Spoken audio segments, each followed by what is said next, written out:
Hello. अस्सलाम वालेकुम sir. वालेकुम, कैसे हैं वासिम? अल्लाह का शुक्र है सर, आप सुनाएं। अल्हम्दुलिल्लाह।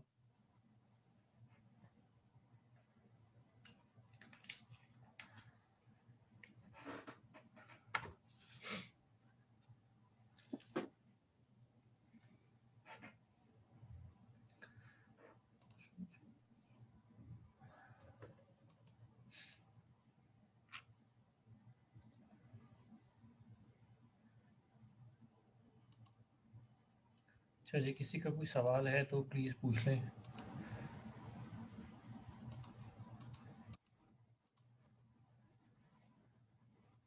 अच्छा वासिम, कल की जो क्लास है, कल कल की तो वैसे मैं ट्यूसडे को अमूमन नहीं लेता, लेकिन कल मैं क्लास लूँगा 7:30 बजे, राइट?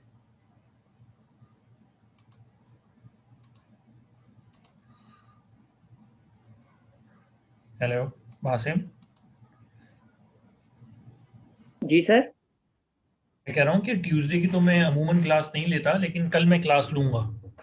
Okay sir. ये शफीक साहब को बता दूँ या आप कर लोगे बस? मैं बता दूंगा सर खुद ही। ओके।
किसी का कोई क्वेश्चन प्लीज़?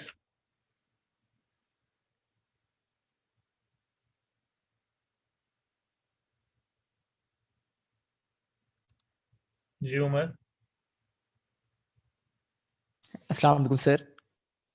वालेकुम अस्सलाम। सर मैंने ये पूछना था, हमने कल कोल्ड साइट्स की बात की थी। कोल्ड साइट्स में हमारे पास 20 to 25 डेज होते हैं कि हम अपना मतलब कि डेटा दोबारा स्टार्ट कर सकते हैं काम को ना। 20 to 25 तो मैं नहीं कहूँगा, लेकिन 3 वीक्स अबव हम कह देते हैं। हम अपर लिमिट डिसाइड नहीं करते।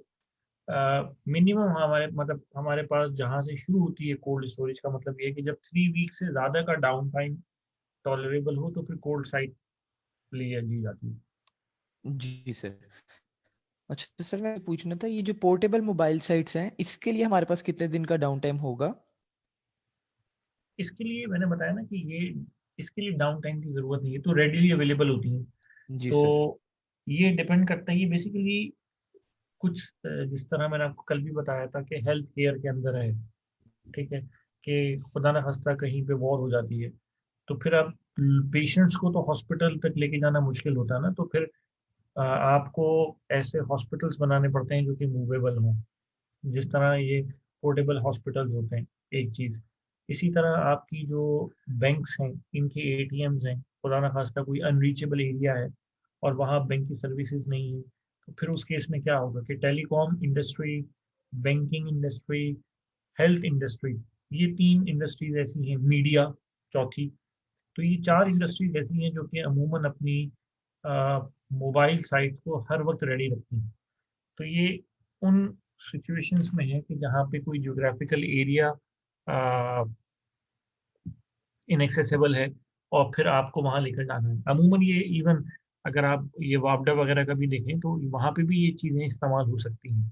तो इनको बेसिकली फिर हम मूवेबल साइट्स कहते हैं। इसके लिए कोई दिनों की कैद नहीं है। जी सर। अच्छा सर, एक और बात भी मैंने कंफर्म करनी थी। अभी हमने बात किया मतलब कि कोल्ड साइट्स में 3 वीक्स और 3 वीक्स से अबव होगा हमारे पास ना। बिल्कुल ऐसे ही है। तो कल हमने बात की थी, जैसे हमने कहा था कि जैसे आरटीओ है, आरटीओ में हम बात करते हैं कि हमारा फुल मतलब कि ना वो वर्किंग में आ जाता है। जैसे हमारे पास अगर 5 डिपार्टमेंट्स है तो 5 के 5 डिपार्टमेंट्स हमारे पास वर्किंग में आ जाएंगे। तो ये वो टाइम कंसीडर करेगा कि फर्स्ट डिपार्टमेंट तब तक वर्किंग मतलब 3 वीक्स के अंदर ऑल हमारा 5 के 5 डिपार्टमेंट वर्किंग में आने चाहिए कि रिस्टोरेशन शुरू हो जाएगी। नहीं, हम सिर्फ अभी क्रिटिकल की बात कर रहे हैं। अगर पांचों डिपार्टमेंट्स की सर्विसेज क्रिटिकल हैं, जी सर। ठीक है, तो फिर जो हमारी कोर साइट है उसका मतलब ये है कि वो पांचों की पांचों साइट्स जो है वो ऑपरेशनल हो जानी चाहिए 25 दिन के बाद या 28 दिन के बाद, ये जो भी क्राइटेरिया है।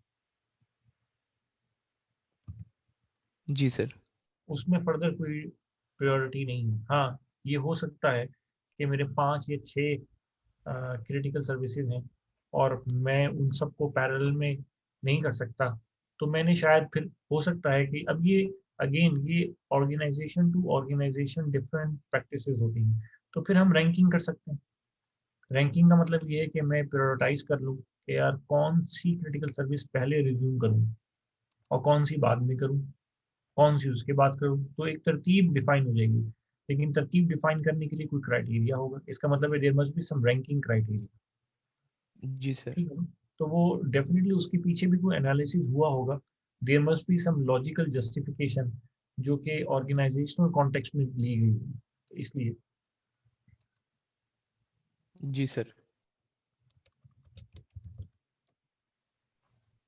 और बस सर क्लियर।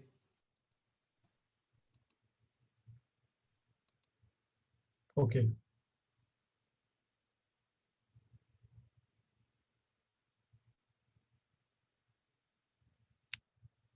अच्छा, एक फॉर एग्जांपल एक इदारा है जहाँ पे बहुत ही ज़्यादा, क्या कहना चाहिए, हम उसको क्या कहेंगे, एक खास लफ्ज़ इस्तेमाल होता है, उसको हम कहते हैं मिशन क्रिटिकल सिस्टम्स।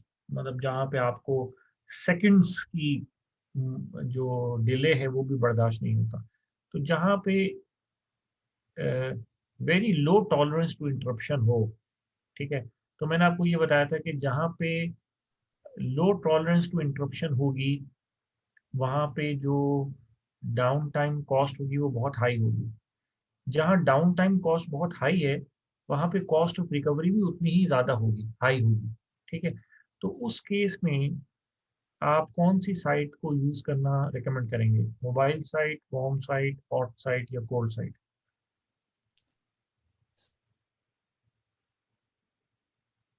एक इदारा है सर हॉट उसको साइट कोई होगी, लेकिन हमें करनी कंफ्यूज है। जी सर। हाँ, सर हॉट ये मैं साइट सब समझ करेंगे। गया। कौन सी साइट करेंगे? Hot site. हाँ जी, हॉट साइट करेंगे, गुड। लेकिन सर जैसे आप कह रहे हैं कि इसके अंदर करनी तो उसको मिरर साइट चाहिए थी ना, लेकिन वैसे ऑप्शंस नहीं, में उसमें अगर हॉट साइट का। अगर आपके ऑप्शन में मिरर साइट है, ठीक है, आपने आपके पास एमसीक्यूज आ गए, warm site, cold site, mobile site, hot site, अब आप कौन सा सेलेक्ट करेंगे? सर फिर तो हॉट साइट लेंगे ना। कौन सी? हॉट। यस, लेकिन अगर ऑप्शंस में डुप्लीकेट साइट है या मिरर साइट है तो फिर आप बोलेंगे। जी सर। ओके।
अच्छा जी, अब हमारा नेक्स्ट टॉपिक शुरू होता है।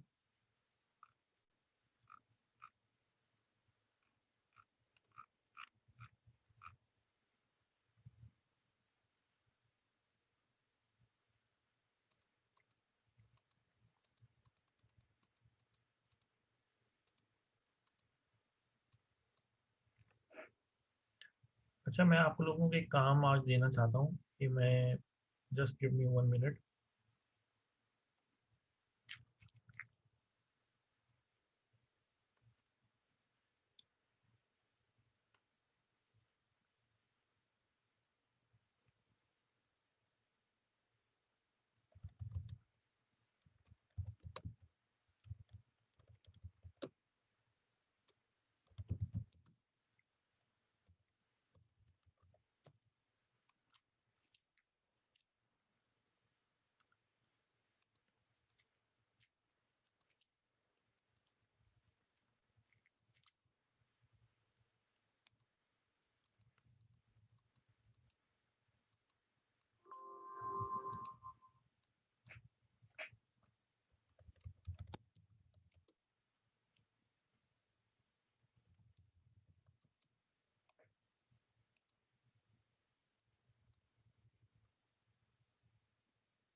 अच्छा, ये याद रखें,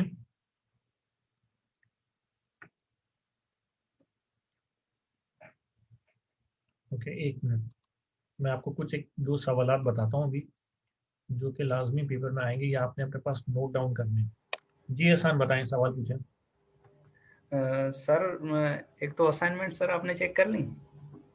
हाँ जी, चेक कर ली, अच्छा बताता हूँ सर, अभी। दूसरा सर ये एमसीक्यू था कि verification is the process to check the data is same as, फिर ऑप्शन थे इसके, ए में इनपुट, दूसरे में बेस और ऑन सोर्स डॉक्यूमेंट।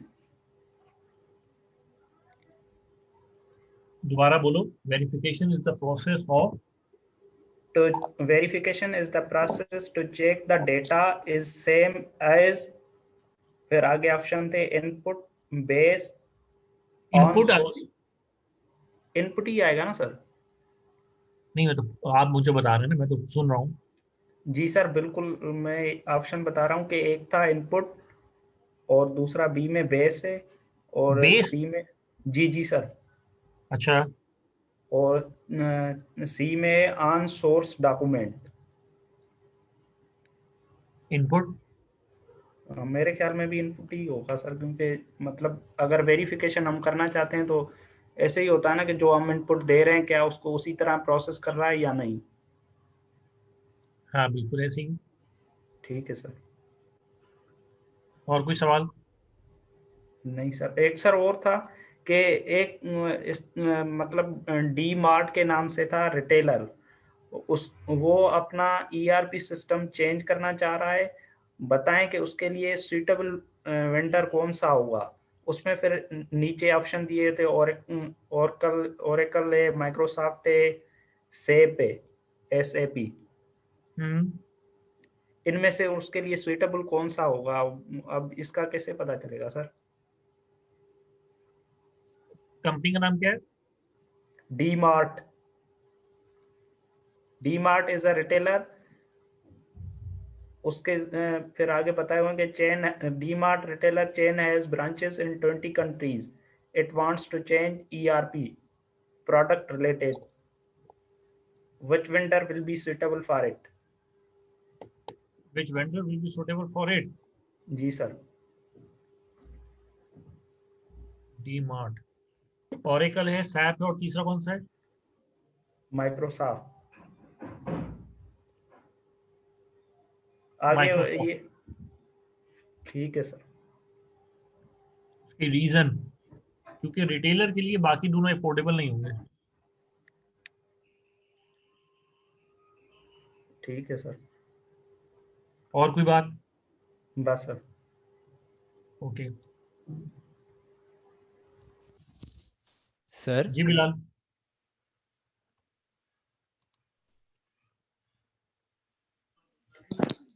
अस्सलाम वालेकुम सर. वालेकुम सलाम. सर पहले तो पेपर बहुत अच्छा हुआ मेरा जबरदस्त. सर, और मैंने जो एमसीक्यूज आपको बताए थे उसमें से 10 मेरे एमसीक्यूज मेरे पास आए थे. जो एक जोर से बोलो, आवाज कैसी है? सर अभी आवाज आ रही? आ रही है. हाँ आ रही है. सर मैंने जो आपको एमसीक्यूज बताए थे उसमें से मेरे पास 10 एमसीक्यूज आए थे. चलो माशाल्लाह, और मुबारक. सर और अभी जो ईसा ने एक चीज वेरिफिकेशन के बारे में एमसीक्यूज पूछा सर, वो सोर्स डॉक्यूमेंट है उसका आंसर. वेरिफिकेशन का सोर्स डॉक्यूमेंट है. यस सर, ये मेरे पास एमसीक्यूज मेरे पास पड़ा हुआ है, ये सोर्स डॉक्यूमेंट में है. नहीं, वो तो ऑन सोर्स कह रहे हैं. वो ऑन सोर्स तो कोई चीज नहीं नहीं नहीं है. नहीं सर, नहीं वो ऑन सोर्स नहीं, सिर्फ सोर्स डॉक्यूमेंट्स थे सर इसका. हाँ, सोर्स डॉक्यूमेंट. उन्होंने बोला था ऑन सोर्स डॉक्यूमेंट. नहीं सर, ऑन सोर्स नहीं, इसीलिए मैंने आप बहुत पहले से रेजिन किया था. ठीक है. नहीं ठीक है, बिल्कुल सही है. सोर्स अगर तो, क्योंकि अब जैसा उन्होंने पूछा था इनपुट, आगे पूछा था बेस और ऑन सोर्स डॉक्यूमेंट, तो बेस हाँ सर, उसने एक्सक्यूज ही गलत पूछा. वो सोर्स डॉक्यूमेंट ऑन सोर्स नहीं होगा वो. हाँ, अगर तो सोर्स डॉक्यूमेंट है तो फिर सर तो बेसिकली. जी जी. ऑन सोर्स डॉक्यूमेंट था, कंफर्म है सर, यही ऑप्शन लिखा हुआ था वहां पे. देखो, क्योंकि अच्छा अच्छा, मैं क्लियर कर देता हूँ. देखो, अगर तो तीन ऑप्शन ये हो कि इनपुट हो, बेस हो और ऑन सोर्स डॉक्यूमेंट हो. On source, right? तो बेस तो जी. कोई लफ्ज नहीं है, पहली बात. ऑन सोर्स डॉक्यूमेंट भी कोई टर्मिनोलॉजी नहीं होती. अच्छा, तो फिर तो इनपुट है. लेकिन अगर तीन ऑप्शन ये हैं कि इनपुट है, बेस है और सोर्स डॉक्यूमेंट है, तो फिर इन तीनों में से इनपुट भी ठीक है और सोर्स डॉक्यूमेंट भी ठीक है. लेकिन ज्यादा ज्यादा मोस्ट अप्रोप्रिएट जिसको हम कहते हैं, वो फिर सोर्स डॉक्यूमेंट हो जाएगा. उसका सर रीजन इस मैं बताऊं, उसकी रीजन मैं बता देता हूँ. क्योंकि वेरिफिकेशन का मतलब है कि आपके पास दो इनपुट्स हैं. एक आपकी क्या कहना चाहिए, एक्चुअल इनपुट है, और एक आपकी वो इनपुट है. एक आपकी वो, अच्छा, एक्चुअल इनपुट के बाद आप बेसिकली उसको, उसके बाद प्रोसेसिंग में जो आउटपुट आती है उसको किसी से कंपेयर कर रहे होते हैं. तो हम एक कहते हैं एक्सपेक्टेड आउटपुट है और एक एक्चुअल आउटपुट है, तो उनका आपस में कंपैरिजन होता है. तो वो जो एक्चुअल एक चीज है जो कि आपको बाद में मिलेगी, एक है जिससे आप कंपैरिजन कर रहे हैं, तो जिससे आप मुकाबला कर रहे हैं उसको हम सोर्स डॉक्यूमेंट कहेंगे. हाँ सर, क्योंकि सोर्स डॉक्यूमेंट्स हम इनपुट में यूज करते हैं. नहीं, हाँ करते तो हैं, लेकिन वेरिफिकेशन हाँ के लिए हम एक गिवन चीज का मुकाबला कर रहे हैं, किसी मतलब जो चीज हमें रियल टाइम में मिल रही है उसका मुकाबला कर रहे हैं किसी फंडामेंटल से. तो जो हाँ फंडामेंटल सर. चीज है उसको इसलिए उन्होंने लफ्ज वहां पे कंफ्यूज करने के लिए दिया हुआ है बेस. तो बेस कोई टर्मिनोलॉजी नहीं है, इसलिए अगर हाँ वहां सर, ऑन सोर्स नहीं है तो source document is the most appropriate option. Input का मतलब ये है, इनपुट देखो, इनपुट का मतलब ये है कि वो every time it would be different, but the source document would be fixed, it would be your reference. लेकिन ऑन सोर्स कोई चीज नहीं होती, इसलिए फिर मैंने इनपुट बोला था. लेकिन अगर सोर्स डॉक्यूमेंट है, बहरहाल मैं किसी को नहीं कह रहा गलत है, मैंने दोनों के सवालों के जवाब दे दिए. Sir okay sir. और दूसरे का आंसर ओरेकल ही है. किसका? वो ईसा ने जो दूसरा एमसीक्यूज पूछा डी था, मार्ट वाला सर. डी मार्ट वाला सर. डी मार्ट वाले का और ऑप्शन ओरेकल है. हाँ सर. ओरेकल होगा। लेकिन ये अब मेरे ज़ाती ख्याल में ये जो एमसीक्यूज में जो इंफॉर्मेशन दी गई है वो लिमिटेड इंफॉर्मेशन है। अब म, किस चीज़ की बुनियाद पे आप काम कर रहे हैं एक्चुअली ये देखना चाहिए। अगर वो ये कह रहे हैं कि इसका ये अगर मतलब अगर तो मैं कॉस्ट के हिसाब से देखूं तो फिर तो माइक्रोसॉफ्ट बेहतर है, इसलिए मैंने रिटेलर के हिसाब से उसको कॉस्ट का पैरामीटर लिया।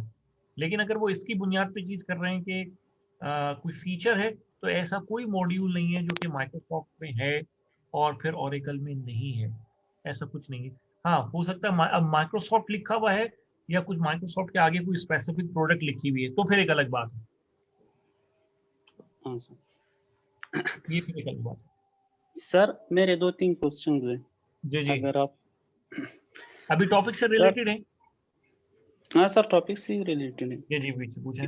क्योंकि सर मैंने बाकी इंशाल्लाह सारे एमसीक्यू सीखे, सिर्फ 3-4 में कंफ्यूजन है। सर पर्सनल पीसी को हम इसको किस तरह, पर्सनल पीसी यानी अच्छा, पर्सनल कंप्यूटर को जी जी, हम किस तरह सिक्योर कर देते हैं? पर्सनल फायरवॉल से, फाइलिंग पर्सनल के फायरवॉल पे। और फाइलिंग के इंक्रिप्शन से, पासवर्ड से, और तीसरा ऑप्शन, चौथा ऑप्शन अभी याद नहीं, वो इन आउट था सर। इन दोनों में से कौन सा बेस्ट है? मैंने फायरवॉल लगाया है।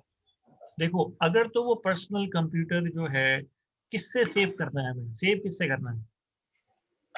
सर बस वही लिखा, ये लिखा था कि सिक्योर करना है पर्सनल कंप्यूटर। अगर तो वो नेटवर्क पे नहीं है, ठीक है, मतलब आपका कंप्यूटर है, पर्सनल कंप्यूटर है, लेकिन वो नेटवर्क पे जैसे नहीं है, तो फिर तो वो फायरवॉल की कोई ज़रूरत ही नहीं है। पहली बात, ऑप्शन ही हाँ गलत हो गया। फायरवॉल की ज़रूरत, फायरवॉल की एप्लीकेबिलिटी ही नहीं होगी। फायरवॉल तो तब ज़रूरत होती है जब मशीन नेटवर्क से कनेक्टेड हो, पहली बात। अच्छा, हाँ अब उसको सिक्योर करने का मतलब ये है कि अच्छा, अब अगर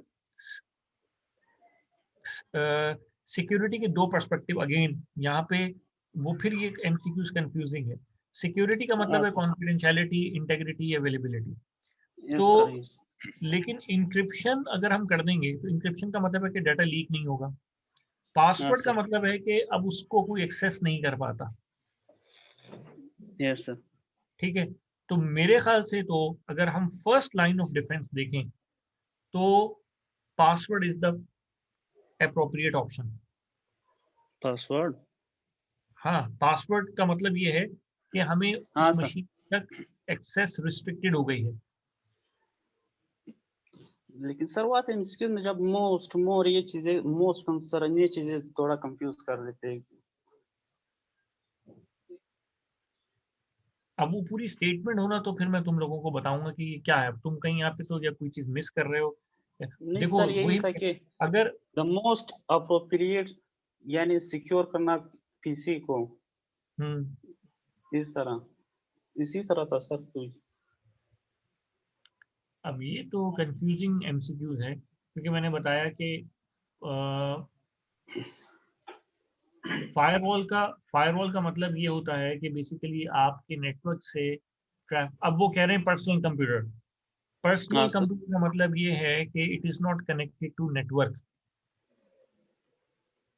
यस सर। ठीक है, अब ये भी एजम्पशन हो सकती है। तो अगर मैं पासवर्ड का कहूँ तो पासवर्ड का तो मतलब ये है कि आपकी एक्सेस वहां तक, किसी की एक्सेस तक नहीं होगी, तो सिक्योर हो गया। Yes sir. अच्छा, अब अगर इंक्रिप्शन का मतलब है, इंक्रिप्शन सिर्फ ये चीज करेगा कि आपके डेटा को लीक होने से रोकेगा, लेकिन आपकी मशीन को प्रोटेक्ट नहीं करेगा। Yes sir. ठीक है, तो या तो फायरवॉल ऑप्शन बेहतर है या फिर पासवर्ड ऑप्शन बेहतर है। लेकिन मैंने तो फायरवॉल नहीं लगाया। चलो ठीक है, अब ये तो डिपेंड करता है कि एग्जामिनर क्या देख रहा है। हाँ सर। सर एक कंपनी में एक एम्प्लॉय, वो अपने कंप्यूटर से कंपनी की इंफॉर्मेशन शेयर करता है, बेस्ट ऑप्शन क्या है? वो उसको मॉनिटर एक का, एम्प्लॉय एक कंपनी में काम कर रहा है सर, वो अपने कंप्यूटर से कंपनी ऑफिशियल की कंप्यूटर से। इंफॉर्मेशन, हाँ अपने कंप्यूटर से, वो आप कंपनी पे, कंपनी वालों ने जो उसको प्रोवाइड किया उससे वो अपनी कंपनी की इंफॉर्मेशन लीक कर रहा है। हम्म बेस्ट ऑप्शन क्या है इसका, कि उसको मॉनिटर किया जाए, उसकी ट्रेनिंग की जाए, या फाइल इंक्रिप्शन हो जाए। लेकिन मैंने यहाँ पे फाइल इंक्रिप्शन लिखा था सर।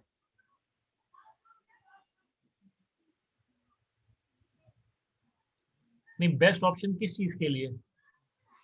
कि डेटा लीक ना हो जाए। ये लिखा हुआ था उसमें? हाँ सर, बिल्कुल इसी तरह से, कि जो ये डेटा लीक कर रहा है वो लीक ना हो जाए। एक ऑप्शन क्या है कि उसकी ट्रेनिंग की जाए। हाँ सर, यानी उसकी अवेयरनेस। की ट्रेनिंग करने से तो वो नहीं रुकेगा, हो सकता है रुक जाए, लेकिन दूसरी बात, उसकी मॉनिटरिंग करने से तो नहीं रुकेगा, क्योंकि मॉनिटरिंग करने का मतलब ये है कि आप उसको देख रहे हैं कि हाँ वो डेटा कर रहा है। अब वो हाँ सर, नहीं रुकेगा, इंक्रिप्शन से भी नहीं रुकेगा, लेकिन इंक्रिप्शन से सिर्फ ये होगा कि जो डाटा लीक हो रहा है वो दूसरे के लिए नाकाबिले समझ होगा। एक मिनट होल्ड कीजिएगा प्लीज। Okay sir. अस्सलाम वालेकुम। वालेकुम सलाम।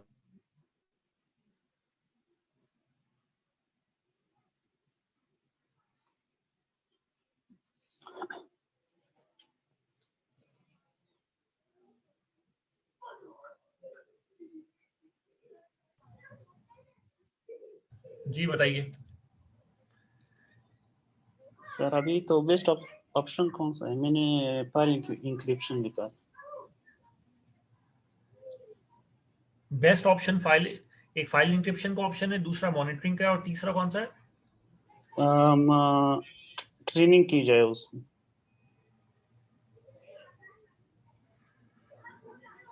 कि वो डाटा लीक ना करे। हाँ सर।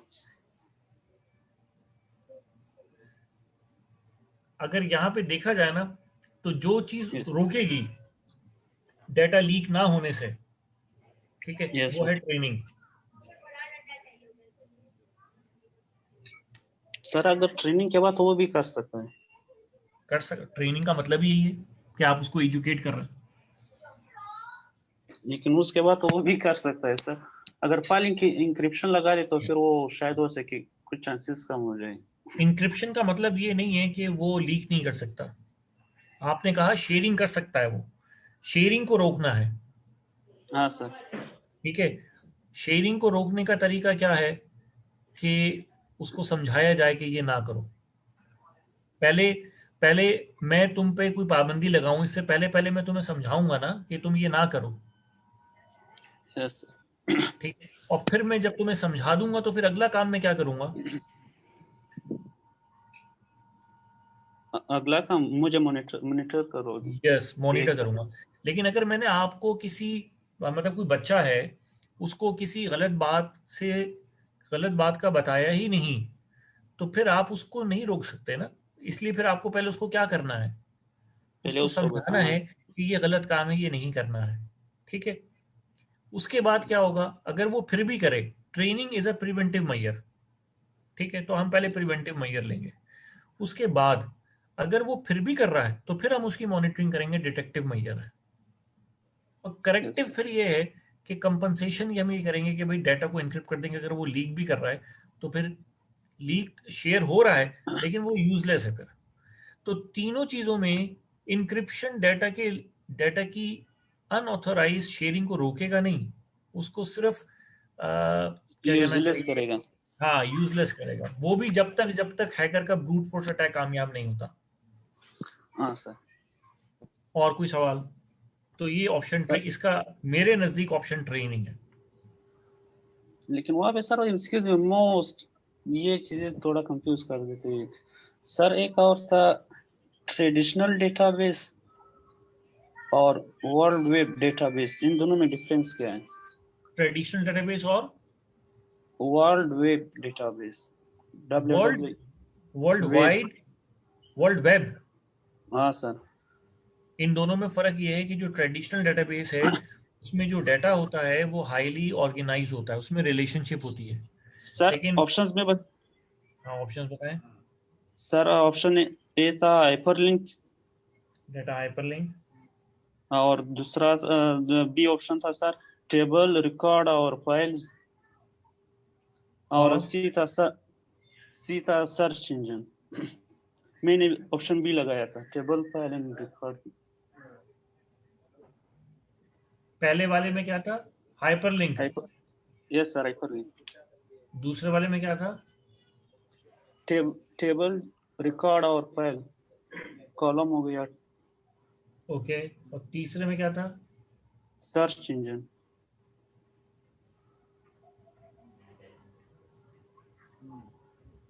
और सवाल बेसिक क्या था? कि traditional database, world wide web में डेटाबेस में क्या डिफरेंस?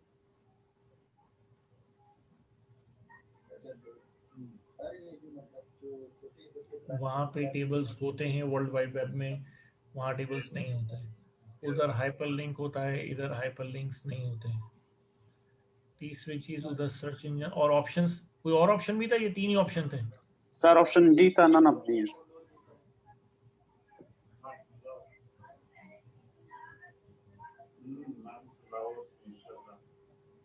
मैंने तो ऑप्शन बी लगाया था सर। कौन सा ऑप्शन लगाया था? टेबल, रिकॉर्ड और वो फाइल्स। नहीं, this is not the right option. Tables तो वहां पे भी होते हैं। बेसिकली जो बुनियादी डिफरेंस है जो कि इन तीनों में नहीं है, नन ऑफ द अबव है, वो ये है कि आपका जो ट्रेडिशनल डेटाबेस होता है इसमें डाटा के दरमियान लॉजिकल रिलेशनशिप होती है, जबकि वर्ल्ड वाइड वेब के अंदर डाटा की लॉजिकल रिलेशनशिप नहीं होती। तो ये तीनों जो हैं, ये इन तीनों में से कोई भी चीज डिफरेंस क्लियर नहीं कर रही है, तो इसलिए none of the above option है। मैं होता तो none of the above option करता। लेकिन वहां पे मोस्ट लिखा था। क्या लिखा था? यानी सबसे बेहतर डिफरेंस क्या है? हाँ, तो सबसे बेहतर डिफरेंस ये है कि डिफरेंस है ही नहीं। हाँ, इसका ये चलो मतलब सही नहीं कि डिफरेंस ही सिलेक्ट करना है। हाँ सर। हाँ, कोई नहीं, एमसीक्यूज तो होते रहते हैं, कोई बात नहीं। सर और सर बाकी माशाल्लाह बहुत सीखी। अभी सिर्फ ये 3-4 में थोड़ा सा कंफ्यूजन था, इसीलिए मैंने आपसे। कोई बात नहीं सर वैसे पेपर अगर जी सर मैं आप लोगों के 3-4 लेक्चर्स में प्रैक्टिस कराऊंगा, आप बेफिक्र रहें। सर वैसे इंशाल्लाह मेरा पेपर तो निकल जाएगा। इंशाल्लाह। क्योंकि तो अब आगे सर तुम क्लासेस नहीं लोगे? नहीं सर, वैसे इंफॉर्मेशन के लिए लूंगा रिजल्ट तक। शायद उसी के रिजल्ट के बाद भी ले लूं इंशाल्लाह। ठीक है। अच्छा, और कोई सवाल किसी का? जी। क्लास तो सर लेते ही रहेंगे, क्योंकि इतना आप जबरदस्त पढ़ा रहे हैं तो ये छोड़ नहीं सकते। नॉलेज बहुत, इससे प्रोग्रेस आता है नॉलेज में। ये फिर मुझे मक्खन लगेगा, कोई बात नहीं। नहीं सर, इसीलिए मैं ले रहा ये हूं। हकीकत है। अच्छा, जो चलो बंदा कोई बात सीखना चाहे उसके लिए फिर ये तो चीज नहीं है कि सिर्फ वो पेपर की हद तक। सीखने के लिए तो पूरी जिंदगी सीखता रहेगा। नहीं। बिल्कुल, इसमें कोई शक नहीं। I agree. अच्छा सर, एक एक छोटा सा एमसीक्यूज और पूछ लूं? हाँ, पूछें जल्दी पूछें, मैंने आगे पढ़ाना है। सर एक पेज जो होता है, जो पेज आते हैं सॉफ्टवेयर के, क्या होता है? Page PATCH। Page update patch okay ठीक है, जी PATCH ओके। सॉफ्टवेयर की सर। अपडेट्स को पैच कहते हैं, ठीक है। सर ये एक इसके ऊपर एमसीक्यूज ये आया हुआ था कि अगर न्यू पेज आ जाता है और ऑडिटर को पता चलता है कि ये आया हुआ है सॉफ्टवेयर का पेज, तो उसके लिए वो क्या करेगा? किसी जहाँ पे ऑडिट करने जा रहा है तो उसके लिए उनको क्या रिकमेंडेशन करेगा कि क्या करो इसके लिए? इसको बस पैच को अपडेट कर लो, और क्या करो, और क्या रिकमेंडेशन है? तो उसमें कुछ इस तरह दिए हुए थे, जिसमें एक ये भी दिया हुआ था, apply anyhow then test. Apply मतलब ये एनी हाउ देन टेस्ट, मतलब ये लाजमी अप्लाई करो आप। हाँ, तो इसमें तो कोई चॉइस नहीं है। देखो, जब फॉर एग्जांपल, ये तो बड़ी बुनियादी सी चीज़ है कि जब विंडोज़ है, विंडोज़ का कोई नया पैच आ गया, ठीक है। अब आपने उस नए पैच को, अच्छा पहली बात तो ऑडिटर क्या करेगा? ऑडिटर को ये पता है, मैं अपनी मिसाल दे देता हूँ कि मुझे पता है कि भाई मैं जब कहीं ऑडिट करने जाता हूँ तो मुझे पता है कि आजकल हर जगह पे विंडोज़ 10 चल रहा है, ठीक है। तो मैं ये इंटरनेट पे चेक करता हूँ कि इस वक्त विंडोज 10 का लेटेस्ट पैच कब आया था।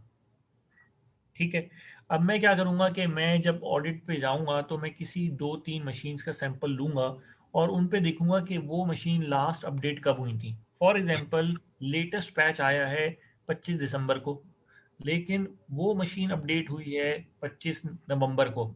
इसका मतलब ये है कि 1 महीना हो गया है और अभी तक 1 महीना तो नहीं हुआ, 25 दिसंबर को नया पैच आया था और 28 आज हम ऑडिट कर रहे हैं। तो मैं उसमें ये लिख दूंगा कि ये मशीन जो है वो क्या है, आउटडेटेड है। और जब कोई मशीन आउटडेटेड है तो इसका मतलब ये है कि उस मशीन में पैच क्यों आया। पैच इसलिए आया क्योंकि माइक्रोसॉफ्ट ने ये डिस्कवर किया कि जो 25 दिसंबर से पहले पहले का ऑपरेटिंग सिस्टम था उसमें एक बग था। उनको जब पता चला तो उन्होंने बग के ऊपर काम किया और पूरी दुनिया को वो बग का सॉल्यूशन रिलीज कर दिया पैच की सूरत में, और दुनिया को कहा कि भाई आप अपना अपना ऑपरेटिंग सिस्टम अपडेट कर लें। जिन लोगों ने अपना ऑपरेटिंग सिस्टम अपडेट नहीं किया इसका मतलब ये है वो आउटडेटेड हैं, और जो आउटडेटेड हैं तो इसका मतलब है कि वो वल्नरेबल हैं, और जो वल्नरेबल हैं तो इसका मतलब ये है कि आपने बेस्ट प्रैक्टिसेस फॉलो नहीं की हुई तो आप नॉन कंप्लाइंस लगाएंगे। हाँ, अब नॉन कंप्लाइंस का रेमिडियल मेजर क्या है कि भाई आप अपने सिस्टम को अपडेट रखें, बस ये है सिंपल। बिल्कुल सर जी सर ये एमसीक्यूज लेकिन मेरे पास नहीं था। अभी जो मेरे पास जो एमसीक्यूज पड़े हैं एमसीक्यूज इसी में है, वो सर इसने एमसीक्यूज ही गलत बता दी।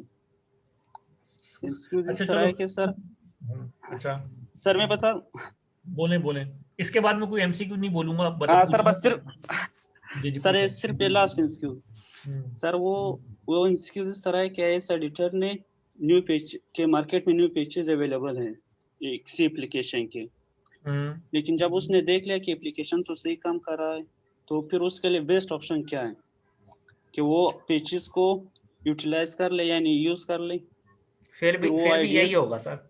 नहीं फिर एक आईडीएस कर लेंगे। क्या वो कर तो लेंगे? ही नहीं क्योंकि IDs intrusion intrusion, detection system. हाँ सर वो तो इसमें ही नहीं इसका कोई ताल्लुक नहीं, सर। आगे चलो।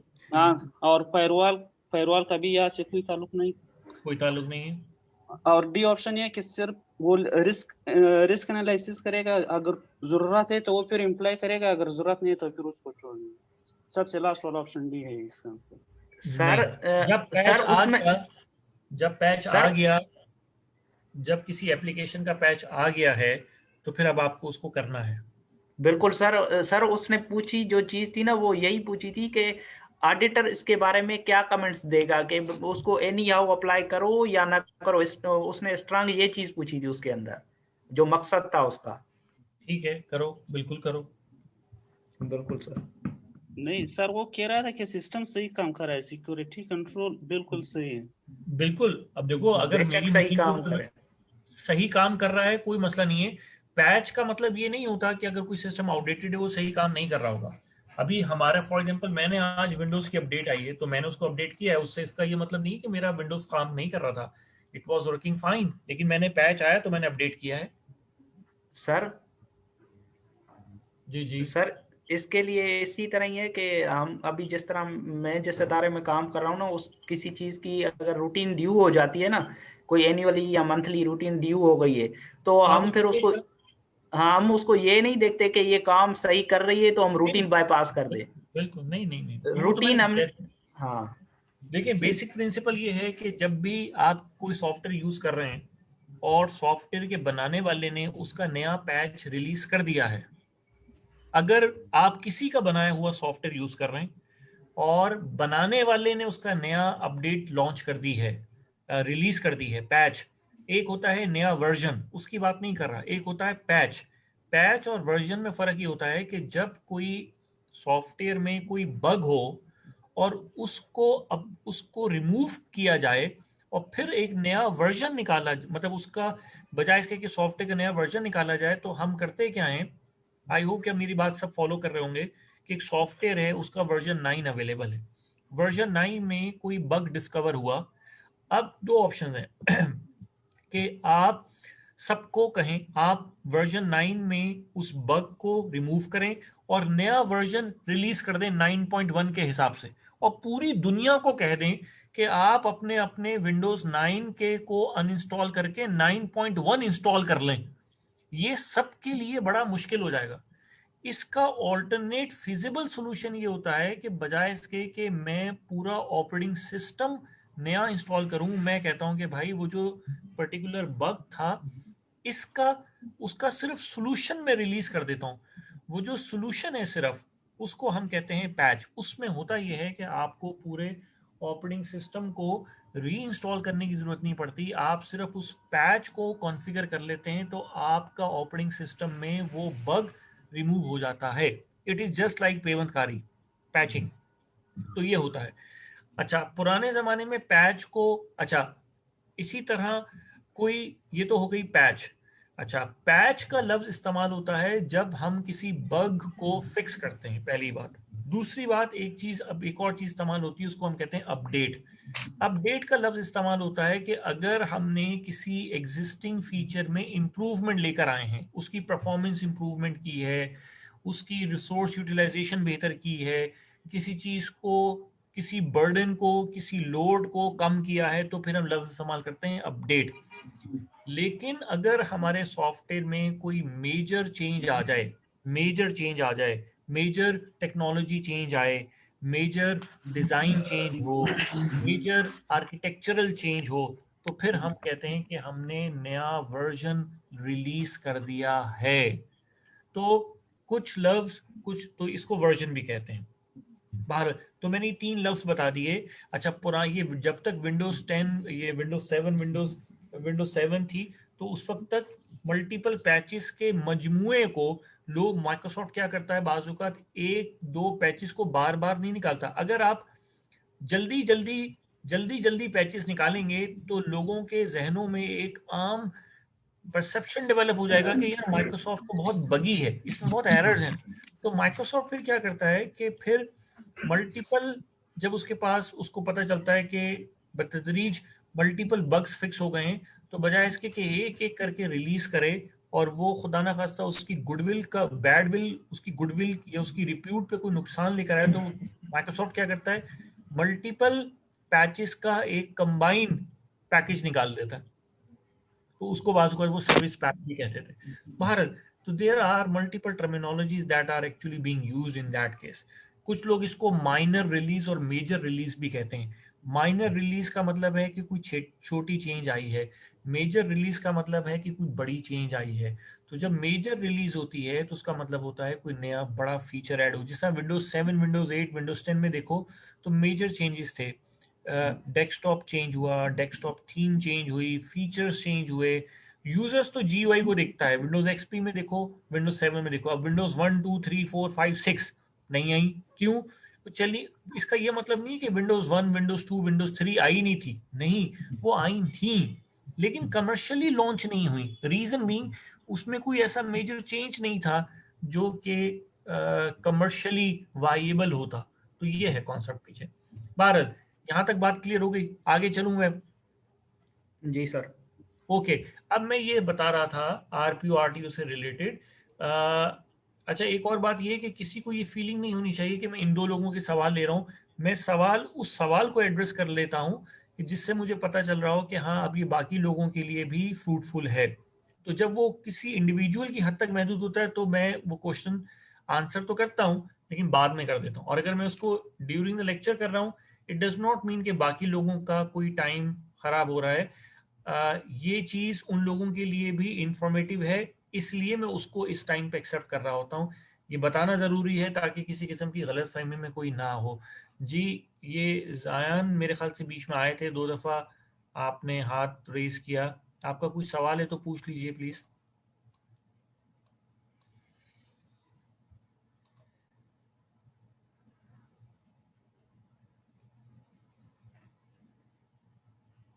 ओके, चलें। अच्छा, अब जी जायान पूछें। सर आज मेरी फर्स्ट क्लास है, तो आप ये बताएंगे कि ये सेक्शन कब से स्टार्ट हुआ हुआ है? कि मेरे पास तो कोई मैसेज नहीं आया था, मैंने आज पोर्टल खोला तो मेरे पास ये क्लास आ रही थी। कौन सा कह रहे हो कि सेक्शन से मुराद हमारी क्लास कब से शुरू हुई है? मतलब कि ये सेक्शन कब से स्टार्ट हुआ हुआ है, क्लासेस? का? यार क्लासेस तो मेरे ख्याल से अब हम रुखसती के करीब हैं। अब मेरे ख्याल से तो if I am not wrong तो मैं तकरीबन 60 घंटे तो पढ़ा चुका हूँ, 62 घंटे। अच्छा, मुझे यही कंफर्म करना था। सही है। मतलब कंफर्म क्या करना है?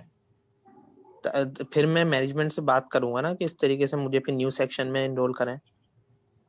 हाँ, ये अब आप उनका और आपका मामला है। चलें, ठीक है, सर सही है, ओके, हाँ, थैंक यू। ये हो सकता है, ये हो सकता है कि वो आपको ये कहें कि अभी जो है वो तो लेते ले जाएं, बाकी बाद में कर लीजिएगा। तो हाँ, बहरहाल ये आपका और उनका चलें, मामला है। सही है, ओके, थैंक यू, आप थैंक क्लास में स्टे कर सकते हैं if you want to. Sir anyway, आपकी बात यू। सच हो गई है अभी। कौन सी सच हो गई? आपने बोला था हम रुखसत हो रहे होंगे और लोग आ रहे होंगे। हाँ, ये ऑनलाइन में ही चलता है, कोई बात नहीं है ऐसी चीज। Okay sir. अच्छा, एक बात ये कि अगर जिस तरह मैं बताना चाह रहा था आरपी और आरटीयू के हवाले से, कि 2-3 चीजें मैं बताऊंगा अभी आपको, वो आपने बड़ी गौर से उसको याद, मतलब अपने पास या तो नोट डाउन कर लें। अगर पेपर में ये सवाल आ सकता है कि आरटीओ, रिकवरी टाइम ऑब्जेक्टिव जो है, जिसको हमने कहा था कि एक्सेप्टेबल डाउन टाइम, ठीक है, तो या मिनिमम एक्सेप्टेबल डाउन टाइम जो है, अगर वो क्या कहना चाहिए मिनट्स के अंदर है, मिनट्स में है, मतलब अगर तो बिल्कुल जीरो के करीब है फॉर एग्जांपल, ठीक है, तो उस केस में आपने जो रिकवरी ऑल्टरनेटिव लेना है वो लेना है डुप्लीकेट साइट, जिसको हम मिरर साइट कह रहे हैं। और अगर वो कुछ घंटों के अंदर अंदर है, ठीक है, तो फिर हम लेंगे हॉट साइट। अच्छा, ये तो हो गया, क्योंकि अमूमन ये होता है कि हमने 2-3 चीज़ों को देखना होता है। ये एक्सप्लिसिटली कहीं बुक में नहीं लिखा, लेकिन मैं आपको वैसे बता देता हूँ। एक ये कि हमें ये देखना होता है कि हमारी जो एप्लीकेशंस हैं, किसी भी ऑर्गेनाइजेशन के अंदर ना, जो एप्लीकेशंस चल रही होती हैं वो मैंने आपको पहले भी बताया कि वो एप्लीकेशन सर्वर्स पे चल रही होती हैं। अब सर्वर्स मैंने आपको शुरू में बताए थे मुख्तलिफ किस्म के होते हैं, मैं उसको 2-3-4 हमारे बड़े अहम सर्वर्स होते हैं। एक हमारा डेटाबेस सर्वर होता है जो बड़ा अहम होता है, जिस पे सारा डाटा है। एक हमारा वेब सर्वर बड़ा इंपॉर्टेंट होता है, जिस पे हमारी वेबसाइट होती है। एक हमारा एप्लीकेशन सर्वर होता है जिसके ऊपर हमारे इंफॉर्मेशन सिस्टम्स होते हैं। एक हमारा ईमेल सर्वर होता है जिस पे हमारी ईमेल्स होती हैं। तो ये 4 सर्वर्स हमने इनकी बड़ी एहतियात करनी होती है। तो अगर तो हमारा जो आरटीओ है वो क्या कहना चाहिए घंटों में है, तो रिकवरी ऑल्टरनेटिव हम लेंगे कौन सा, हॉट साइट, नंबर 1। नंबर 2, जो हम एप्लीकेशंस की हम बात करें, एप्लीकेशन बैकअप की हम बात करें, उस या एप्लीकेशन की कॉन्टिन्यूटी की बात करें, तो एप्लीकेशन की कॉन्टिन्यूटी का मतलब ये है कि सर्वर्स, उस सूरत में फिर हम यूज करेंगे क्लस्टरिंग, ठीक है। ये भी मैं बता देता हूँ आगे जाके। या क्लस्टरिंग हम यूज करेंगे, ये एक टेक्नोलॉजी का नाम है, या फिर हम रिडंडेंट सर्वर्स इस्तेमाल करते हैं। मतलब ये है कि हमारे पास एक एप्लीकेशन सर्वर नहीं होगा, हमारे पास मल्टीपल एप्लीकेशन सर्वर्स होंगे, और तो हम इसको कहते हैं रिडंडेंट सर्वर्स। और अगर एक सर्वर एक पर्पस के लिए है तो इसका मतलब होता है डेडिकेटेड रिडंडेंट सर्वर, क्योंकि बाज औकात कॉस्ट इफेक्टिवनेस के लिए हम मशीन एक खरीदते हैं, लेकिन उसको 2 पर्पसेस के लिए इस्तेमाल कर लेते हैं। मतलब एक सर्वर मशीन खरीदी, लेकिन उसको एज अ वेब सर्वर के तौर पे भी इस्तेमाल कर लिया और ईमेल सर्वर के तौर पे भी इस्तेमाल कर लिया। लेकिन अगर एक मशीन खालिसतन एक ही मकसद के लिए इस्तेमाल हो रही है तो हम कहेंगे डेडिकेटेड। तो इसलिए लफ्ज इस्तेमाल होता है dedicated redundant server. Redundant, redundant का मतलब है एक से जायद। तो एप्लीकेशंस के लिए हम ये काम करेंगे।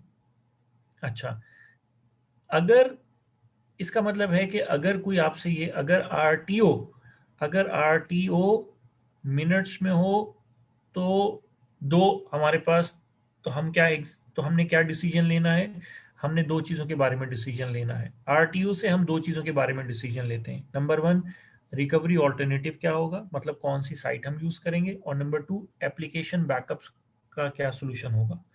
जब हम आरपीओ की बात करते हैं तो आरपीओ से हम ये फैसला लेते हैं कि हमारा जो डाटा है उसके बैकअप लेने की अप्रोच क्या होगी। तो अगर आरपीओ बहुत कम है, मिनट्स में है, तो फिर हम क्या करते हैं कि डाटा के बैकअप के लिए कुछ टेक्निक्स होती हैं। उसमें से अगर आरपीओ मिनट्स और आवर्स तक महदूद है तो फिर हम क्या करेंगे, डाटा मिररिंग करेंगे। मिनट्स की बात कर रहा हूँ, मिनट्स का मतलब है घंटा, 1 घंटे के अंदर अंदर। तो अगर आरपीओ जो है वो 60 मिनट्स के अंदर अंदर है, इसका मतलब ये तो बहुत ही कम है। तो फिर हम डाटा के लिए क्या चीज यूज करेंगे, डाटा मिररिंग यूज करेंगे, या हम real time data replication use करेंगे। डाटा मिररिंग या रियल टाइम रेप्लिकेशन, इसका मतलब ये है कि मैं जो बात बताना चाह रहा हूँ कि जब आरपीओ हम निकाल लेते हैं तो आरपीओ निकालने के बाद आरपीओ हमें किस बात को में फैसला करने में मदद देता है कि हमारी जो डाटा की बैकअप की अप्रोच होगी, selection of data backup approach, RPO हमें इसमें मदद देता है। ठीक है, दूसरी बात, आरटीओ हमें किन बातों में मदद देता है। आरटीओ से हम दो फैसले लेते हैं, एक हमारी रिकवरी ऑल्टरनेटिव साइट कौन सी होगी, और दूसरा हमारा एप्लीकेशन का बैकअप मैकेनिज्म क्या होगा। राइट, तो मिसाल के तौर पे मैंने बता दिया कि अगर आरपीओ मिनट्स में है या फ्यू आवर्स में है, फ्यू आवर्स का मतलब 1-2 घंटे हैं बस, फ्यू आवर्स, तो फिर हम क्या चीज़ लेंगे, तो डाटा बैकअप के लिए हम डाटा मिररिंग या रियल टाइम रेप्लिकेशन यूज करेंगे। और अगर आरटीओ मिनट्स में और फ्यू आवर्स में हो, उस सूरत में हम कौन सी रिकवरी साइट लेंगे, हम हॉट साइट लेंगे, या फिर हम और एप्लीकेशन के लिए हम क्या करेंगे, हम डेडिकेटेड रिडंडेंट सर्वर्स यूज करेंगे, और साथ ही साथ क्लस्टरिंग की टेक्नोलॉजी जो है वो यूज करेंगे। यहां तक अगर किसी को बात क्लियर नहीं हुई है तो मुझसे कोई पूछ ले। ये मैंने मिसाल के तौर पे बता दिया। तो मैंने ये बताया कि आरपीओ हमें हेल्प करेगा कि हमारा डाटा बैकअप अप्रोच क्या होगी। अमूमन या तो हम मिररिंग यूज करते हैं, डाटा मिररिंग यूज करते हैं, जैसे मैंने आपको बताया, या उसको डाटा मिररिंग को real time replication of data भी कहते हैं। राइट, अच्छा, अब रियल टाइम रेप्लिकेशन का मतलब होता है कि जिस वक्त प्राइमरी आईपीएफ पे डाटा अगर हो, उसी वक्त आप उसको बैकअप साइट के ऊपर या ऑल्टरनेट साइट के ऊपर मूव कर दें। तो कुछ जगहों पे उसको कहा जाता है रियल टाइम। रियल टाइम का मतलब है कि साथ साथ आपकी जो ऑल्टरनेट साइट है वो भी अपडेट हो रही है। लेकिन अगर आप ये करना करते हैं कि रियल आईपीएफ पे जब डाटा अकर हो रहा है तो उसको थोड़ी देर के बाद ऑल्टरनेट साइट पे अपडेट करते हैं, तो इस चीज़ को फिर हम कहते हैं उस चीज़ को हम कहते हैं, इसका मतलब आप इसमें डिले आ गया, नया डाटा आया प्राइमरी आईपीएफ पे सुबह 10 बजे और शाम 4 बजे हम उसको ऑल्टरनेट साइट पे रेप्लिकेट कर रहे हैं, तो अब हम इसको कहेंगे एसिंक्रोनस रेप्लिकेशन। एसिंक्रोनस रेप्लिकेशन, ये रियल टाइम रेप्लिकेशन नहीं है। तो बहरहाल, try to understand these words, whatever I said. So the most important thing you must remember is that RTO, calculation of RTO will help us in deciding that which type of recovery site I must or we must opt, number one. Number two, the second decision that is actually facilitated by the calculation of RTO is the selection of approaches for application or information system continuity. Okay. On the other hand, the calculation of RPO, recovery point objective, actually help us in making the decision about taking the strategies for data backup. So the most common, as an example, I told you that if RPO is is in few hours. Yesterday in the last lecture, I told you that RPO is always calculated in terms of time. So if RPO is up to few hours, in that case, data backup, what kind of approach you should suggest or an auditor should suggest for data backup? It should be either data mirroring, or data, in other words, data mirroring, it can also be uh, considered as real time data replication. Data mirroring is the technical name. The simplified version of that terminology is real time data replication. So that is what we need to take. But if the RPO is more than few hours, in that case, we can take asynchronous data replication, mean the time at which the data is actually occurring in the real IPF. We are taking the backup of data after few hours it actually occurred in the primary IPF. So these were the two important points. So I told you what RPO helps you in, how the RPO helps us. Number two, I told how the RTO helps. So two decisions are mostly facilitated by RTO and one decision is mostly facilitated by RPO. And I also mention the example for both of these scenarios. Okay, in the last lecture मैंने आपको बताया था कि if you, it is also possible for the organisations to go for to outsource the arrangements of business continuity, but in case you are actually outsourcing this particular thing, you must be very careful while you are making an agreement. And upon that agreement, I told you कि भाई जो agreement में कुछ बातें मैंने आपको बताई थी कि they must be right of audit होना चाहिए, वहाँ पे इंश्योरेंस का बात होनी चाहिए. एक और बात जो इम्पोर्टेंट बात है कि your definition of disaster and definition of disaster of the service provider should be same. Number third, you must mention that the service provider should take care the technological obsolescence of the equipment once they are installing. तो बाज़ औक़ात ये जो लोग होते हैं ये पैसा तो लेते रहते हैं सब्सक्रिप्शन चार्जेस में या मंथली चार्जेस के ऊपर, लेकिन अपना जो इक्विपमेंट होता है उसको अप्रोप्रिएट टाइम के ऊपर अपडेट नहीं कर रहे होते. तो उसका प्रॉब्लम ये होता है कि when we are in need of those things, we got outdated equipment to use, and that is actually creating another problem for us. तो एक तो ये बात होगी. अब यहाँ पे अब हमारे पास दो तीन टॉपिक्स रह गए हैं. यहाँ पे किसी का कोई सवाल है तो मुझसे पूछें, अदरवाइज फिर मैं आपको डेटा के बैकअप, एप्लीकेशन के बैकअप और फिर मैं आपको टेलीकम्युनिकेशन के बैकअप की तरफ लेकर जाता हूँ.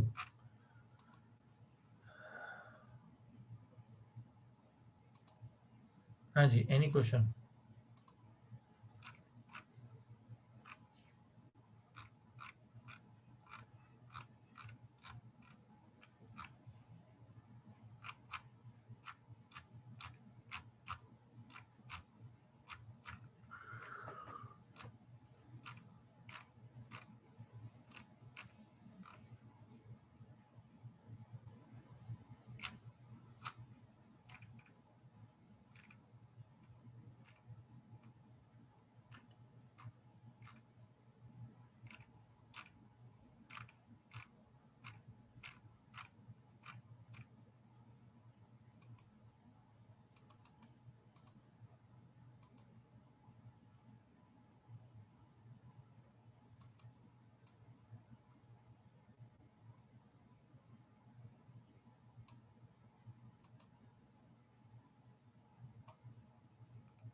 ओके जी, अब मैं आपको ये बताता हूँ कि एप्लीकेशन की अच्छा, अब application during the disaster fail ना हो, इसके लिए हम इसको कहते हैं साइबर रेजिलियंस, या हम इसको एप्लीकेशन रेजिलियंस कहते हैं. तो मैंने आपको बताया था कि हमारे जो इंफॉर्मेशन सिस्टम्स हैं वो ड्यूरिंग द डिज़ास्टर भी चलते रहें. इसके लिए हम क्या करते हैं कि हमारे जो इंफॉर्मेशन सिस्टम्स हैं, या मैंने फिर बार बार कह रहा हूँ कि हमारे जो सर्वर्स हैं, जिसमें वेब सर्वर हैं, डेटाबेस सर्वर्स हैं, ईमेल सर्वर्स हैं, ईआरपी सर्वर्स हैं, या इंफॉर्मेशन सिस्टम सर्वर्स हैं, ये चलते रहें. इसके लिए हम क्या करते हैं, सबसे पहली बात ये कि हम इन तमाम सर्वर्स की को रिडंडेंट कर लेते हैं. रिडंडेंट का मतलब ये है कि हम मल्टीपल सर्वर्स जो हैं वो ख़रीद लेते हैं और कॉन्फ़िगर कर लेते हैं. तो हमारे पास पहला स्टेप पे क्या है कि हमारे पास डेडिकेटेड रिडंडेंट सर्वर्स हों। डेडिकेटेड का मतलब है कि वो एक ही काम के लिए मुख्तस हों, रिडंडेंट का मतलब है कि वो एक से ज़ायद हों। मतलब we must have dedicated redundant web servers, email servers, information system servers and application servers. एक तो ये बात हो गई। दूसरी बात ये है कि किसी भी इंफॉर्मेशन सिस्टम को अगर हमने बहाल करना है तो हमें ये काम करना है कि हमें कुछ ऐसा काम करना है कि अगर फिर वो बंद भी हो जाती है तो वो कितनी जल्दी हम उसको दोबारा शुरू कर सकते हैं। उसके लिए एक अप्रोच इस्तेमाल होती है एप्लीकेशन की रिजिलियंस के लिए या इंफॉर्मेशन सिस्टम्स की रिजिलियंस के लिए, उसको हम कहते हैं क्लस्टरिंग। अब क्लस्टरिंग बेसिकली क्या होता है? क्लस्टरिंग दो किस्म की होती है, मैं बताता चलूँ यहाँ पे कि एक हमारे पास होती है एक्टिव पैसिव क्लस्टरिंग और एक होती है एक्टिव एक्टिव क्लस्टरिंग। ठीक है। अब होता बेसिकली क्या है कि एक्टिव क्या कहना चाहिए, पहले हम बात कर लेते हैं एक्टिव पैसिव क्लस्टरिंग में, क्योंकि ये थोड़ा सा लेस कॉस्टली होता है। एक्टिव एक्टिव क्लस्टरिंग जो है वो ज़्यादा एक्सपेंसिव है। Active plus plus passive clustering में ये होता है कि हमारे पास एक ईआरपी है। फॉर एग्जांपल हम क्या कर रहे हैं, एक ईआरपी को हमने दो सर्वर्स ले लिए, नंबर 1 नंबर 2। अच्छा, अब हमारा जो ईआरपी है वो दोनों मशीन्स के ऊपर कॉन्फ़िगर्ड है। ठीक है। अच्छा, अब वो मशीन या वो सर्वर जो कि एक्टिव है, मतलब जो कि रियल टाइम में ऑपरेशनल है, उसको तो हम कहेंगे कि वो हमारा क्या है, एक्टिव नोड है। लेकिन जो हमने दूसरा नोड बनाया हुआ है, वो नोड जो है बेसिकली उसके ऊपर हमने ईआरपी इंस्टॉल कर दिया है, कॉन्फ़िगर कर दिया है, लेकिन वो जो मशीन है वो एक्टिव नहीं है। वो एक्टिव कब होगी? जब हमारी जो प्राइमरी एप्लीकेशन सर्वर है वो फेल हो जाएगा।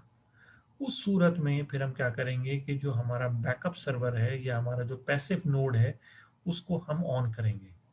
लेकिन इसके लिए क्या होता है, इसके लिए ज़रूरी ये होता है कि दोनों मशीन्स के ऊपर एक सॉफ्टवेयर चल रहा हो।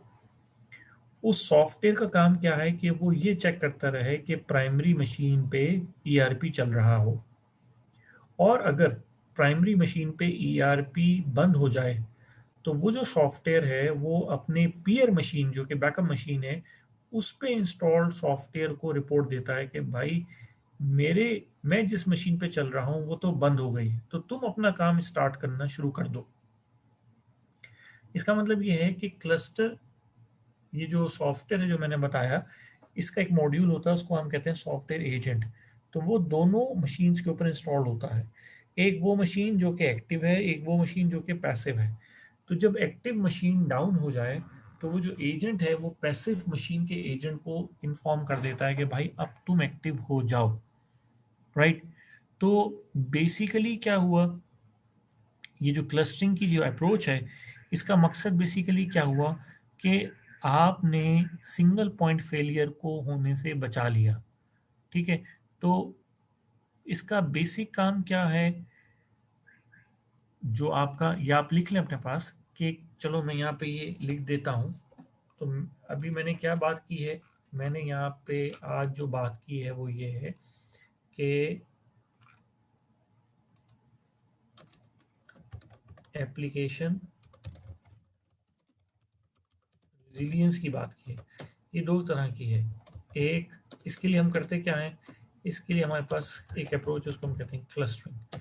क्लस्टरिंग के लिए होता क्या है, क्लस्टरिंग दो तरह की होती है। एक होती है एक्टिव पैसिव क्लस्टरिंग, एक होती है एक्टिव एक्टिव क्लस्टरिंग।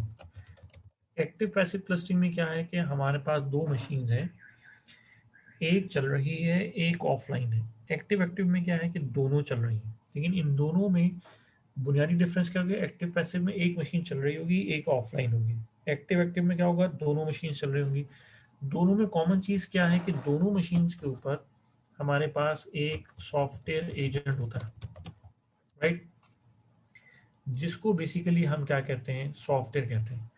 तो उसका बेसिक काम क्या है ये मैं यहाँ पे लिख देता हूँ। A cluster is basically a software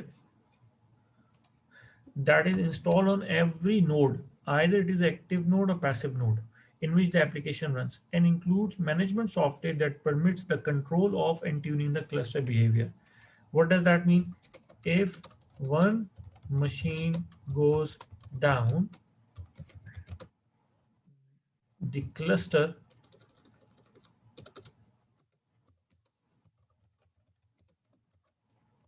which is the software agent, it informs the agent on other machine to become active. मतलब कि वो क्या करें, पैसिव से क्या बन जाए, एक्टिव मोड में आ जाए. तो ये बेसिक काम होता है इसका, इस सॉफ्टवेयर को, उसको कहते हैं क्लस्टर. और इस तरह की अप्रोच को फिर हम कहते हैं क्लस्टरिंग. तो एक्टिव एक्टिव में क्या होता है? एक्टिव एक्टिव में दोनों मशीन्स जो हैं वो ऑनलाइन होती हैं, दोनों मशीन्स चल रही होती हैं. तो अगर एक मशीन डाउन हो भी जाए तो ऑटोमेटिकली जो है वो दूसरी मशीन वो क्या करती है, अच्छा चूंकि दूसरी मशीन वैसे ही ऑन होती है, तो होता बेसिकली क्या है कि शुरू से ही एक्टिव पैसिव में तो ये होता है ना कि एक मशीन काम कर रही है और दूसरी मशीन जो है वो ऑफलाइन है. जब पहली मशीन डाउन होगी तो दूसरी मशीन अप हो जाएगी. एक्टिव एक्टिव क्लस्टरिंग में क्या होता है कि जो मल्टीपल मशीन्स होती हैं वो दोनों पैरेलल में काम कर रही होती हैं, और जब एक मशीन की और जैसे ही कोई नई ट्रांजैक्शन होती है तो वो जो क्लस्टरिंग का सॉफ्टवेयर है वो ये देखता है कि कौन सी मशीन के ऊपर निस्बतन लोड कम है.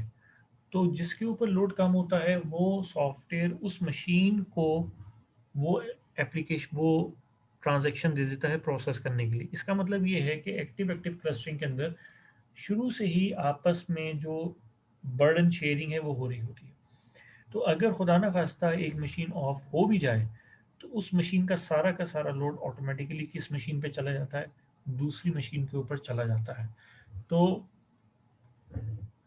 बेसिक इससे फ़ायदा क्या होता है कि अगर एक मशीन डाउन हो जाए तो यूज़र्स को ये महसूस ही नहीं होता कि कोई मशीन डाउन हुई है. क्यों? क्योंकि बैकग्राउंड के ऊपर जो दूसरी मशीन है वो ऑटोमेटिकली उस चीज़ का कंट्रोल संभाल लेती है, जो जिसकी वजह से कि यूज़र्स को कभी ये फील ही नहीं होता कि उसकी ट्रांजैक्शन जो है वो कंप्लीट ही नहीं हुई है.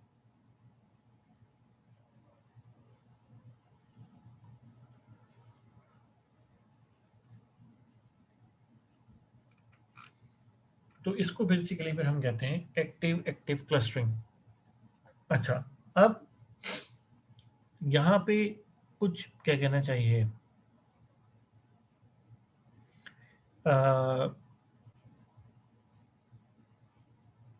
ये जिस समय मैंने आपको बताया कि अभी जिस समय आपको बताया कि दो मशीन्स हैं, तो ये ज़रूरी नहीं है कि दो ही मशीन्स हों, ये हम मशीन्स को बढ़ा भी सकते हैं. इसका मतलब है कि हम क्लस्टर्स को बढ़ा सकते हैं, दो भी हो सकते हैं, चार भी हो सकते हैं, छः भी हो सकते हैं, डिपेंड करता है.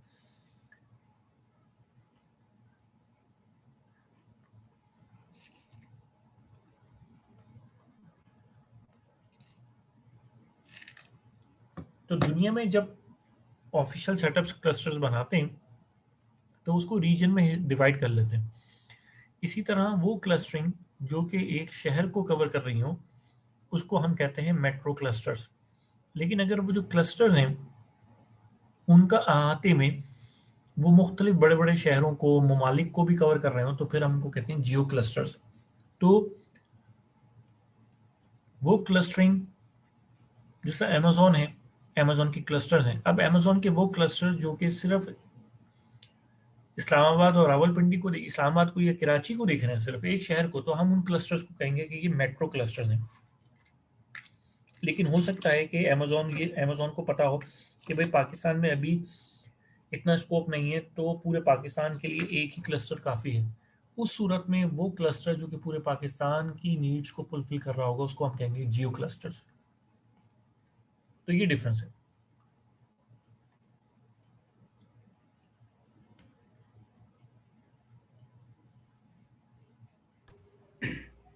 अच्छा, यहाँ एहसान मैं भी बस एक दो चीज़ें बता दूं, फिर आपका सवाल लेता हूँ ताकि मेरी बात मुकम्मल हो जाए.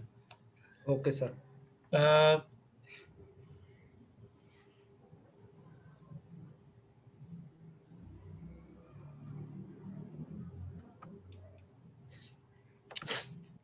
एक्टिव एक्टिव क्लस्टर्स जो होते हैं, ये मैंने आपको बता दिया कि एक्टिव एक्टिव क्लस्टरिंग का फ़ायदा क्या है कि उसमें यूज़र्स को डाउन टाइम फील नहीं होता। अच्छा, लेकिन जो एक्टिव एक्टिव क्लस्टर्स होते हैं वो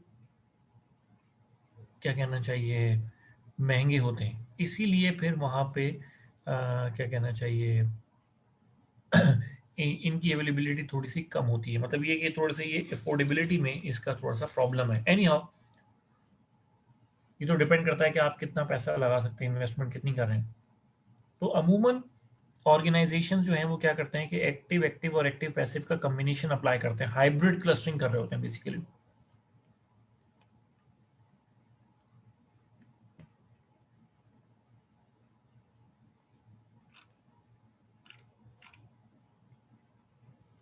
अच्छा, एक और बात,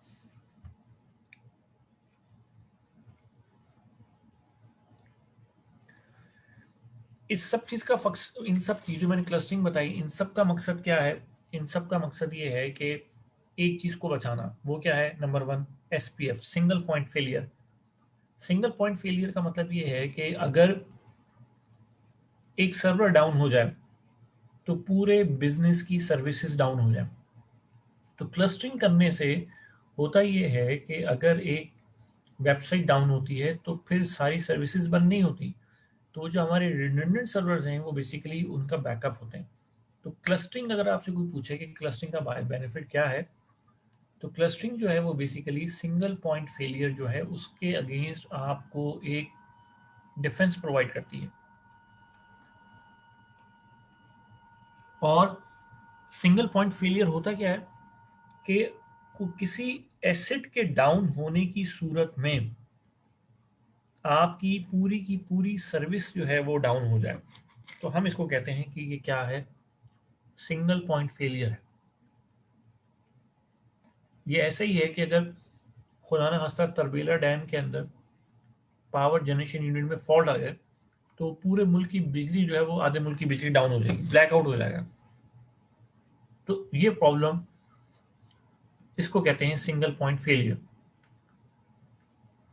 एक और बात जो मैंने बताई कि एक्टिव एक्टिव क्लस्टरिंग के अंदर, एक तो मैंने बताया कि इन दोनों में फ़र्क क्या है कि एक्टिव एक्टिव क्लस्टरिंग जो है वो उसमें बाय डिफ़ॉल्ट लोड बैलेंसिंग होती है क्योंकि वो दोनों ऑनलाइन होते हैं, पहली बात।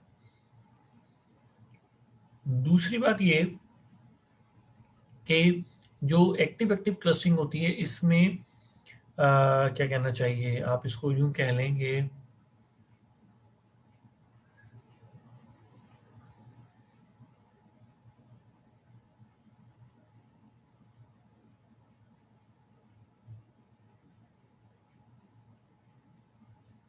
जो एक्टिव एक्टिव क्लस्टरिंग होती है उसमें हर क्लस्टर को दूसरे क्लस्टर के बारे में भी इंफॉर्मेशन होनी चाहिए, ताकि, या होती है, ताकि जैसे ही कोई एक सर्वर डाउन हो तो दूसरा उसको वहीं से स्टार्ट करे जहां से उसको उसने पहले वाले ने उसको छोड़ा था। इसको हम कहते हैं कि servers should be context aware. Servers should be context aware. तो एक्टिव पैसिव में क्या होता है कि आपको डाउन टाइम थोड़ा सा फील तो होता है कि भाई आपका सर्वर डाउन हुआ है, अब आप दूसरा चलाएंगे। एक्टिव एक्टिव के अंदर डाउन टाइम बिल्कुल ही फील नहीं होता। लेकिन डाउन टाइम क्यों फील नहीं होता? क्योंकि वो दोनों जो है एक दूसरे के लिए कॉन्टेक्स्ट अवेयर होते हैं। तो पहली बात ये हो गई कि जो एक्टिव एक्टिव क्लस्टर्स होते हैं वो महंगे होते हैं, नंबर 1। नंबर 2 ये कि वो आपस में लोड बैलेंसिंग कर रहे होते हैं। नंबर 3 ये कि उसमें किसी किस्म का डाउन टाइम फील नहीं होता है। चौथा ये कि वो कॉन्टेक्स्ट अवेयर होते हैं, क्लस्टर अवेयर होते हैं या कॉन्टेक्स्ट अवेयर होते हैं। इन्हीं का ओपोजिट अगर आप कर लें तो वो बेसिकली क्या है कि जो चीज़ मैंने यहाँ बताई हैं वो एक्टिव पैसिव में नहीं होंगी।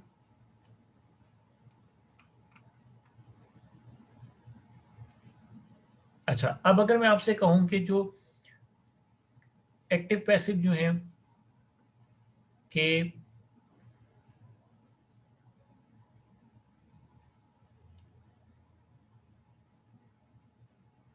उसके अंदर एक और पॉइंट है जो पेपर में आ सकता है कि एक्टिव एक्टिव क्लस्टरिंग्स के अंदर तमाम मशीन्स जो हैं उनकी स्पेस एक जैसी होनी चाहिए।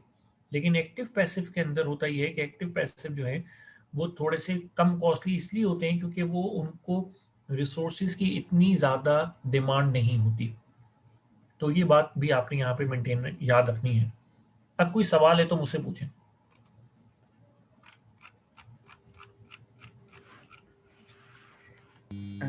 सर जी जी। सर मैं एक सवाल पूछूंगा है मैकेनिकल के हिसाब से ही, मगर वो इससे मैच हो रहा है, तो आप मुझे बताएं कि क्या ये क्लस्टरिंग वाला कंसेप्ट उसमें भी है? क्योंकि अब जैसे जो डीजी है ना, डीजल जनरेटर सर, हेलो जी जी, सुन रहा हूँ।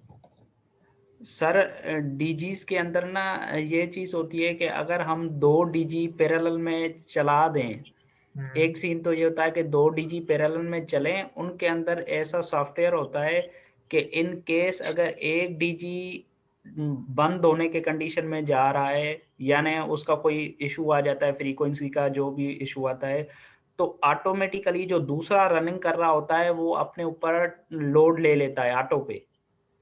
इसको बिल्कुल, अब यहाँ रुक जाए। यही चीज जो है हमारे यहाँ एक्टिव एक्टिव क्लस्टरिंग कहलाती है। ठीक है सर। और दूसरा? दूसरी ये होती है कि एक टोटली बंद होता है, स्टैंड बाई उसको रखा होता है, और हाँ, फिर एक वो चल रहा होता है। तो ठीक है। वो जैसे ही दूसरा फेल्योर की तरफ जा रहा होता है तो दूसरा स्टार्ट खुद ही हो जाता है और ऑन लोड हो जाता है वो। ऐसे ही है, उसको एक्टिव पैसिव कहते हैं। ठीक, तो सर इस ये भी एक क्लस्टरिंग ही है ना? हमारे यहाँ तो क्लस्टरिंग कहते हैं इसको, आप भी क्लस्टरिंग कह सकते हैं। क्लस्टरिंग यही कॉन्सेप्ट है ठीक है कि सर। क्लस्टरिंग है क्या। क्लस्टरिंग ये है कि एक रिसोर्स का पैरेलल बैकअप मौजूद है, ये है क्लस्टरिंग। अब जी। एक्टिव एक्टिव और एक्टिव पैसिव में फर्क क्या है कि आपका जो एक्टिव पैसिव में दोनों नहीं चल रहे होते हैं, एक चल रहा होता है और एक रिजर्व में होता है, स्टैंड बाय पे होता है। इसको हम एक्टिव पैसिव बोलते हैं, इसलिए इसको एक्टिव पैसिव है। एक्टिव एक्टिव में क्या है, दो हैं, दोनों ही चल रहे हैं। दोनों इसलिए चल रहे हैं ताकि किसी, अमूमन सिस्टम फेलियर स्टेट में क्यों जाता है, जब उसके ऊपर या तो लोड आ जाए, जी राइट, सर। जब वो स्ट्रेस में आ जाए। इसीलिए फिर हम क्या करते हैं कि एक्टिव एक्टिव के अंदर जो फ्रीक्वेंसी ऑफ फेलियर है वो अमूमन कम होती है, क्योंकि वो बाय डिफॉल्ट लोड बैलेंसिंग की फिलॉसफी को फॉलो कर रहा होता है। ठीक हो गया सर। तो ये है जी। ओके अब सर, कोई किसी चलिए। और का सवाल? सर जी। सर अगर आईटी रिसोर्सेज तो फिर कौन सा क्लस्टर सही होगा? क्या होगा? मुझे सर आवाज जी। सर मैं कह रहा हूँ अगर आईटी रिसोर्सेज कम हो तो फिर इन दोनों में से कौन सा क्लस्टर बेस्ड एप्लीकेशन को रिकवर करने के लिए? नहीं, दोनों में दो दो चीजें चाहिए, लेकिन अगर आप फिर भी मुकाबला करते हैं तो अगर रिसोर्सेज कम है तो फिर एक्टिव पैसिव बेहतर है, हाँ सर, मैंने यही ऑप्शन लगाया। क्योंकि एक्टिव पैसिव हमेशा एक्टिव एक्टिव की निस्बत लेस डिमांडिंग होता है। हाँ सर, कॉस्ट कम है और रिसोर्सेज कम होने की वजह से। कॉस्ट कम कब होती है, जब आपको रिसोर्सेज की रिक्वायरमेंट कम हो। तो अब अगर एक चीज ज्यादा रिसोर्स इंटेंसिव नहीं है तो वो कम कॉस्ट की होगी। अच्छा जी, कोई और सवाल? तो आज हमने ये भी पढ़ लिया। अब जी उमर। सर इस 5 से 6 क्वेश्चंस आ सर रहे जी जी, बिल्कुल बिल्कुल ऐसे ही, इसलिए मैं ये फोकस कर रहा हूँ इसके ऊपर। बिलाल, ये अपना माइक सही करो, तुम्हारे माइक में बहुत नॉइज है। जी उमर। सर जब हम हॉट साइट्स यूज करेंगे, हॉट साइट्स में तो हमारे पास जो एप्लीकेशन सर्वर्स जो बैकअप पर होंगे वो डेडिकेटेड रिडंडेंट सर्वर्स और क्लस्टरिंग हम यूज करेंगे। दोबारा बोलो ठहरो। सर जब हम हॉट साइट्स यूज करेंगे, जब आरटीओ हमें बताएगा कि जब हमारा 60 मिनट से 1 आवर के 1 आवर से ज्यादा है तो हम हॉट साइट्स यूज करेंगे। ओके। और उसके लिए जो एप्लीकेशन बैकअप यूज करेंगे वो हम डेडिकेटेड रिडंडेंट सर्वर्स और क्लस्टरिंग यूज करेंगे। हाँ, क्लस्टरिंग एक टेक्नोलॉजी है। जी क्लस्टरिंग, सर। और हम इन दोनों को अलग अलग नहीं कह रहे।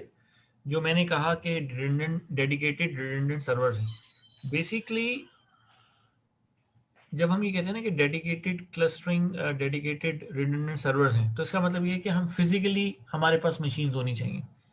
अब जी उनको सर। चलाने, उनको मिनीवर करने की जो टेक्नोलॉजी है ना, उसको हम क्लस्टरिंग कहते हैं। तो यस, ठीक है, ओके, आई एग्री।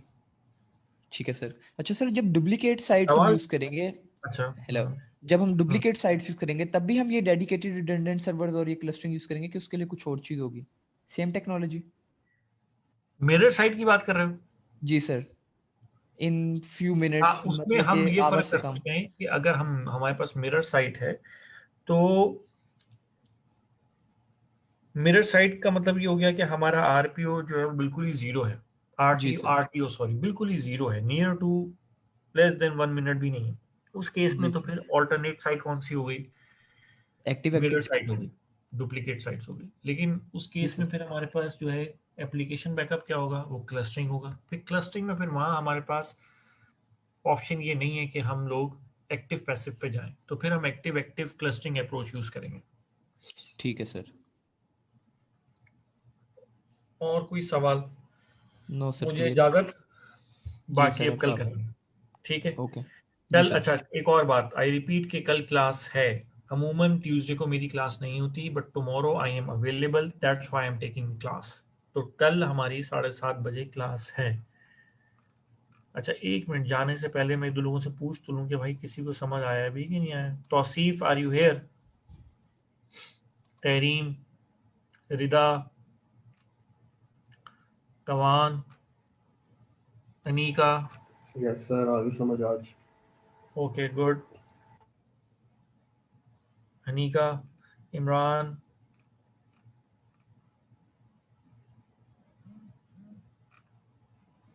बासिम? जी सर। जी सर। बासिम तो थक जाता यस होगा सर, यार, सुन सुन के कसम से ना, सबके लेक्चर क्लियर है सुनते हैं। आपका टॉपिक? बासिम इजाजत, कल क्लास होगी फिर मेरी, राइट? Okay sir.